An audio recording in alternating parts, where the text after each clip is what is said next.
Hi everyone, welcome to my channel. நான் உங்கள் ராகுல். இன்றைக்கி எந்த படத்தை பற்றி பார்க்க போகிறோன்னா 2K லவ் ஸ்டோரி அப்படின்ற தமிழ் படத்தை பற்றி பார்க்க போகிறோம். இந்த படத்தில் யார் நடிச்சிருக்காங்கன்னு பார்த்தீங்கன்னா ஜெகவீர் அப்படின்ற நியூ ஃபேஸ் ஹீரோவும், மீனாட்சி கோவிந்தராஜன், அப்புறம் பாலசரவணன், ஜிபி முத்து, சிங்கம்புலின்னு ஏகப்பட்ட பேர் நடிச்சிருக்காங்க. இது ஒரு ஃபேமிலி ஃபீல் குட் மூவியாக தான் இந்த படத்தை எடுத்திருக்காங்க.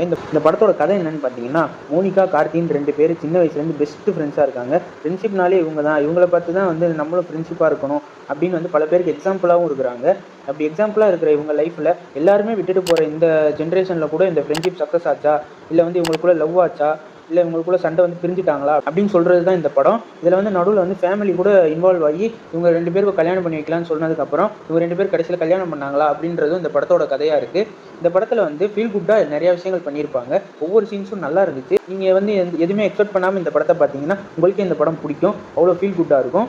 அதில் வந்து வர எல்லா கேரக்டர்ஸுமே நல்லாயிருக்கும். நடுவில் பாலசரவணன் பண்ணுற கவுண்டர் காமெடியாக இருக்கட்டும், இல்லை கடைசியில் கல்யாணத்தை நிறுத்துறதுக்காண்டி சிங்கம்புலியும் ஜிபி முத்தும் பண்ணுற விஷயமா இருக்கட்டும், எல்லாமே நல்லாயிருக்கும். இந்த படத்தை யார் எடுத்திருக்காங்கன்னு பார்த்தீங்கன்னா சுசீந்திரன்றவர் தான் எடுத்திருக்காரு. யாருன்னு பார்த்தீங்கன்னா பாண்டிய நாடு, நான் மகானல்ல இந்த படத்தெல்லாம் எடுத்த சுசீந்திரன் தான் இந்த படத்தை எடுத்திருக்காங்க. இந்த ஜென்ரேஷனுக்கு ஏற்ற மாதிரி எல்லாத்தையும் எடுத்து வச்சிருக்காரு. அதான் இந்த படத்துக்கு 2K லவ் ஸ்டோரி அப்படின்னு படத்துக்கு பேர் வச்சிருக்காங்க.